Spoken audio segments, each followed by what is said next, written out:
श्रीराम जय जय राम। श्रीराम जय जय राम। श्रीराम जय जय राम। 2. சுக்ரீவ நட்பு. பிரபு ஸ்ரீராமன் தனக்கு அனுகூலமாகிவிட்டார் என்றறிந்த ஹனுமான் உள்ளத்தில் மகிழ்ச்சி பொங்கியது. துயரமெல்லாம் தீர்ந்தது. ஐயா, இந்த மலை மீது வானரர் கோமான் சுக்ரீவன் உள்ளார். அவரும் உமது அடியார். ஐயா, அவருடன் நட்பு கொள்ளுங்கள். அவரை எளியவர் என்று கண்டு அவருக்கும் அபயமளியுங்கள். அவர் சீதையை தேட தங்களுக்கு உதவி செய்து ஏற்பாடு செய்வார். ஆங்காங்கு கோடிக்கணக்கான வானரர்களை அனுப்புவார்.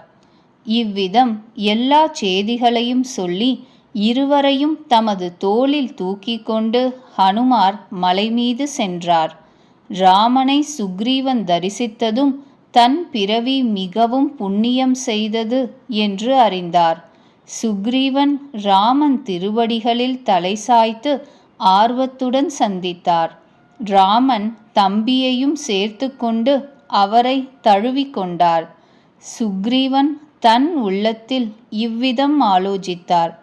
விதியே, இவர் என்னைப் போல் ஒருவனிடம் அன்பு கொள்வாரா?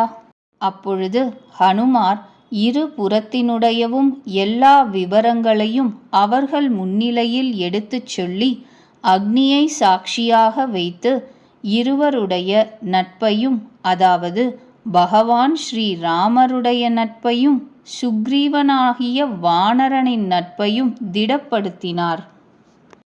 இருவருமே தமது அன்பில் கொஞ்சமும் தயக்கம் இடைவெளி வைத்து கொள்ளவில்லை. அப்பொழுது லக்ஷ்மணன் ராமனுடைய முழு சரிதத்தையும் கூறினார்.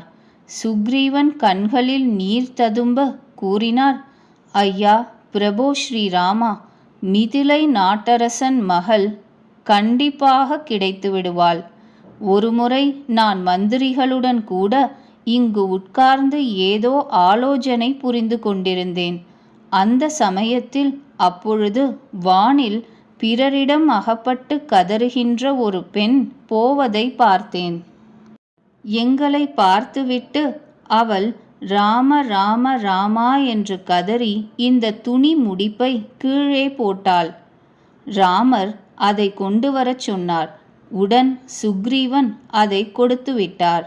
ஸ்ரீராமன் அந்த துணி முடிச்சை மார்போடு அணைத்து மிகவும் துயரப்பட்டார்.